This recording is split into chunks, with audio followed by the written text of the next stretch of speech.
स्वागत दोस्तों, आगे चलने के सामने मोदी में चलेंगे। सबसे पहले सबसे बड़ी आपको बताएंगे दोस्तों, बिहार विधानसभा चुनाव को लेकर इस वक्त की सबसे बड़ी अपडेट सामने आ रही है, जहां पर राहुल गांधी की 13वें दिन यात्रा के बीच कांग्रेस पार्टी के दफ्तर में तोड़फोड़ करने की कोशिश की गई दोस्तों, जिसका मुंह तोड़ जवाब दिया कांग्रेस पार्टी के कार्यकर्ताओं ने। राहुल गांधी समेत सारे नेताओं की ओर से इस पर प्रतिक्रिया सामने आई है दोस्तों। बताएंगे क्या क्या बोला गया है। इसी के साथ में चलेंगे एक और बड़ी खबर की तरफ, जहां पर अखिलेश यादव और एक और बड़े मुख्यमंत्री आ रहे हैं राहुल गांधी के साथ में। बताएंगे क्या है पूरा मामला दोस्तों। इसी के साथ में चुनाव आयोग फिर से 3 लाख लोगों के वोट काट सकता है। बताएंगे आखिर क्या नया मामला सामने आ रहा है दोस्तों। इसी के साथ में उपराष्ट्रपति पद के चुनाव में इंडिया गठबंधन के उम्मीदवार पहुंचे हैं महाराष्ट्र, जहां पर नेताओं से की जा रही है मुलाकात दोस्तों। इसी के साथ में चलेंगे एक एक करके आज की सारी बड़ी अपडेट। लेकिन उससे पहले अगर आप भी मानते हैं दोस्तों कि बिहार विधानसभा चुनाव 2025 इस बार परिवर्तन लेकर आने वाला है, तो इस वीडियो को लाइक करके लाल बटन दबाकर चैनल को सब्सक्राइब करके बेल आइकन दबाकर कमेंट बॉक्स में अपनी राय जरूर लिखकर बताएगा दोस्तों। ज्यादा से ज्यादा वीडियो को शेयर कीजिएगा ताकि पल पल की पूरी अपडेट आप लोगों तक लगातार इसी तरीके से पहुंचती रहे। चलते हैं सबसे पहले सबसे बड़ी ब्रेकिंग न्यूज अपडेट की तरफ दोस्तों, जहां पर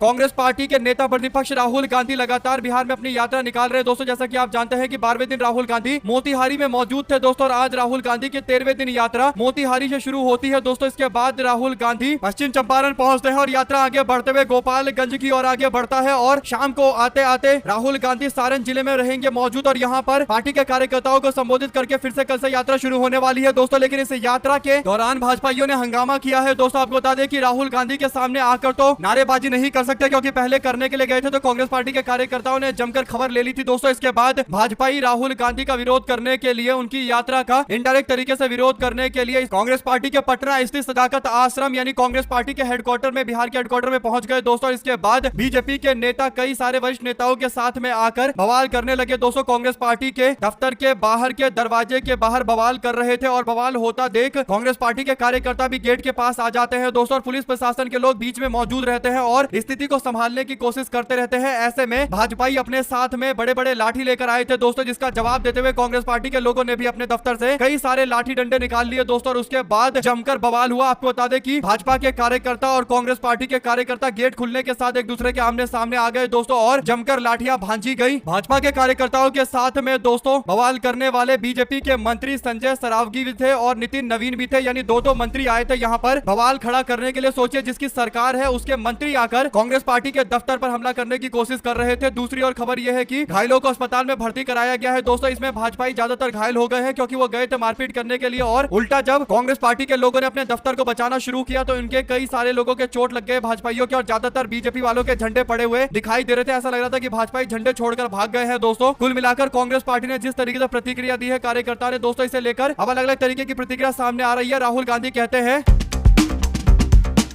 कि सत्य और अहिंसा के आगे असत्य और हिंसा टिक नहीं सकता है। मारो और तोड़ो, जितना मारना तोड़ना है तोड़ो। हम सत्य और संविधान की रक्षा के लिए हमेशा से डटकर खड़े रहेंगे। सत्यमेव जयते। राहुल गांधी ने साफ शब्दों में भाजपाइयों को बता दिया है कि वो हिंसा से चाहे कितनी कोशिश कर रहे कांग्रेस पार्टी को दबाने की, कभी नहीं दबा पाएंगे। और ये वही सदाकत आश्रम है दोस्तों, जहां पर महात्मा गांधी के ऊपर अटैक करने की कोशिश की थी अंग्रेजों ने, और उसके बाद आप लोग जानते हैं क्या हुआ था अंग्रेजों के साथ। शायद बीजेपी के नेता इस बात को कहीं ना कहीं हल्के में ले रहे हैं दोस्तों, लेकिन उनको पता नहीं है कि सदाकत आश्रम कांग्रेस पार्टी की भावना से जुड़ा हुआ पूरा मुद्दा है, और अब कांग्रेस पार्टी इस मुद्दे को लेकर बीजेपी को छोड़ने वाली नहीं है दोस्तों। मंत्री भेजकर भाजपाई अटैक करने की कोशिश कर रहे थे, अब इनको कांग्रेस पार्टी की ओर से और भी जबरदस्त प्रतिक्रिया दी जाएगी, इसमें कोई दो राय नहीं है। अगर आप भी मानते हैं कि ये खुलेआम गुंडागर्दी करना है, इस तरीके से दो मंत्री को पुलिस प्रोटेक्शन में भेजना और उसके बाद बवाल खड़ा करना साफ दिखाता है कि लॉ एंड ऑर्डर पूरी तरीके से बिहार में भाजपा सरकार के हाथ से निकल चुका है दोस्तों। इस पर कांग्रेस पार्टी के नेता राजेश राम की प्रतिक्रिया आई है। वो कहते हैं कि आज ऐसे समय में जब प्रदेश में कांग्रेस की कमान बिहार के एक दलित बेटे के हाथ में है, तब भाजपाइयों के द्वारा प्रदेश कार्यालय में घुसकर यह हमला किया गया, और गुंडा यानी एनडीए शब्द का इस्तेमाल करते हुए गुंडा लिखा गया, और आगे कहा गया कि दलित समाज के प्रति इनकी घृणित और वर्चस्ववादी मानसिकता का यह परिचायक है। यानी कांग्रेस पार्टी के दफ्तर सदाकत आश्रम पर अब तक अटैक नहीं किया गया था, लेकिन अब अटैक इसलिए किया गया है क्योंकि कांग्रेस पार्टी के दफ्तर की कमान एक दलित समाज के व्यक्ति राजेश राम जी के हाथ में है। राजेश राम आगे कहते हैं कि यही कारण है कि वे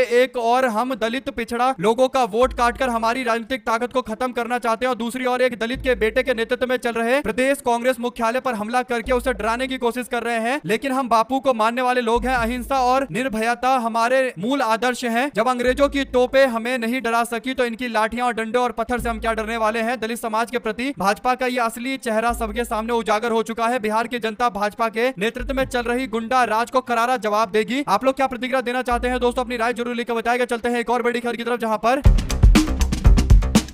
कांग्रेस पार्टी का एक मंच लगा हुआ था दोस्तों, जहां पर राहुल गांधी दूर दूर तक मौजूद नहीं थे, बल्कि राहुल गांधी आगे की ओर चले गए थे। वहां पर कुछ कांग्रेस पार्टी के कार्यकर्ता मौजूद थे और स्थानीय कुछ लोग भाषण दे रहे थे दोस्तों। इसमें एक व्यक्ति आकर नरेंद्र मोदी के खिलाफ, उनकी माता के खिलाफ उल्टा सीधा बयान देता है। इस बात को लेकर भाजपाई बवाल खड़ा करने लगे हैं दोस्तों, लेकिन जिस व्यक्ति ने उल्टा बोला था उसका नाम राजा है दोस्तों, उसको गिरफ्तार कर लिया गया है और इंडिया ब्लॉक की जनसभा में आकर गाली दे रहा था। हालांकि इस पूरे मामले पर गिरफ्तारी के बाद इंडिया गठबंधन के लोगों ने भी सपोर्ट किया कि ऐसे व्यक्ति को गिरफ्तार किया जाना चाहिए। इसके बावजूद कांग्रेस के दफ्तर पर अटैक करने की कोशिश की गई दोस्तों, और अब उस व्यक्ति की गिरफ्तारी के बाद बीजेपी वाले ये कोशिश कर रहे हैं कि इस व्यक्ति को कांग्रेस पार्टी से जैसे तैसे जोड़ा जाए दोस्तों। हालांकि कांग्रेस पार्टी के मंच पर इस व्यक्ति को तुरंत हटा दिया गया था। ऐसे में अगर आप भी मानते हैं कि कहीं ना कहीं भारत जोड़ो यात्रा के तर्ज पर जो बिहार के अंदर वोटर अधिकार यात्रा चल रही है, भाजपाइयों के लिए सबसे बड़ा सिरदर्द यही है और यही बड़ा कारण है दोस्तों। यानी दुख तो कुछ और है, लेकिन किसी और मुद्दे का आधार बनाकर अटैक करके उसे जस्टिफाई करने की कोशिश कर रहे हैं। अगर आप भी मानते हैं कि बिहार में परिवर्तन पत्थर पर लिखी लकीर की तरह है, जिसे इतनी जल्दी बदला नहीं जा सकता, तो अपनी राय जरूर लिखकर बताएगा दोस्तों। चलते हैं एक और बड़ी अपडेट की तरफ, जहां पर बिहार विधानसभा चुनाव से पहले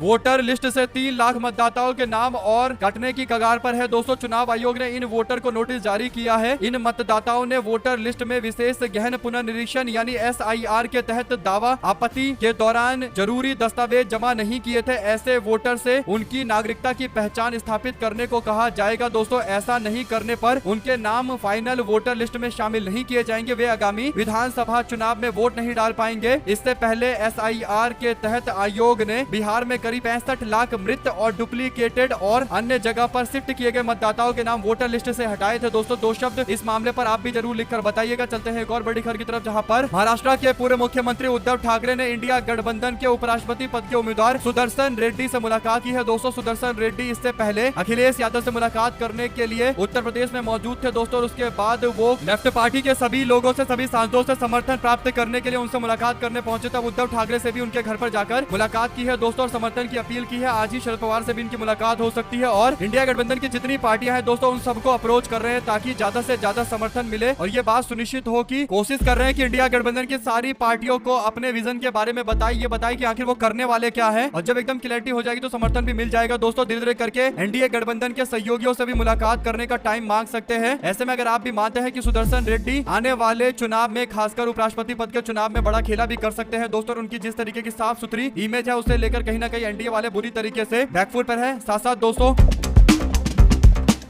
आज मुंबई के आजाद मैदान में मराठा आरक्षण को लेकर बड़ा प्रदर्शन किया गया दोस्तों। अनिश्चितकालीन भूख हड़ताल शुरू हो गई, जिसको लेकर कार्यकर्ता मनोज दरांगे पाटिल को अच्छा खासा सपोर्ट मिल रहा है दोस्तों। मराठा आरक्षण आंदोलन नेता मनोज दरांगे पाटिल आजाद मैदान में अनिश्चितकालीन भूख हड़ताल पर बैठ गए। हजारों समर्थक शहर से पहुंचे उनसे मुलाकात करने के लिए दोस्तों। जुलूस जालना जिले के अंतरवाली सराठी से शुरू होकर वासी होते हुए मुंबई पहुंचा दोस्तों। रास्ते में शिवनेरी किले पर भी आकर रुककर श्रद्धांजलि देकर आगे बढ़े। आंदोलन की मुख्य मांग है कि मराठाओं को कुनबी के रूप में मान्यता मिलनी चाहिए, यानी ओबीसी श्रेणी के अंतर्गत आरक्षण मिलनी चाहिए दोस्तों। लेकिन दिक्कत यह है कि ओबीसी समाज इसका विरोध कर रहा है, क्योंकि उसको पता है कि मराठा आबादी बहुत ज्यादा है महाराष्ट्र के अंदर। अगर उनको ओबीसी सर्टिफिकेट मिल जाएगा, कुनबी सर्टिफिकेट मिल जाएगा, तो इससे उनको भारी नुकसान झेलना पड़ेगा और इसीलिए ओबीसी समाज इसका विरोध कर रहा है और ओबीसी समाज का भी एक गुट तैयार होता जा रहा है। ऐसे में अगर आप लोगों को खबर अच्छी लगी हो तो इस वीडियो को लाइक करके, लाल बटन दबाकर, चैनल को सब्सक्राइब करके, बेल आइकन दबाकर कमेंट बॉक्स में जय हिंद जय भारत जरूर लिखेगा। ज्यादा से ज्यादा वीडियो को शेयर कीजिएगा दोस्तों। बहुत बहुत धन्यवाद। जय हिंद।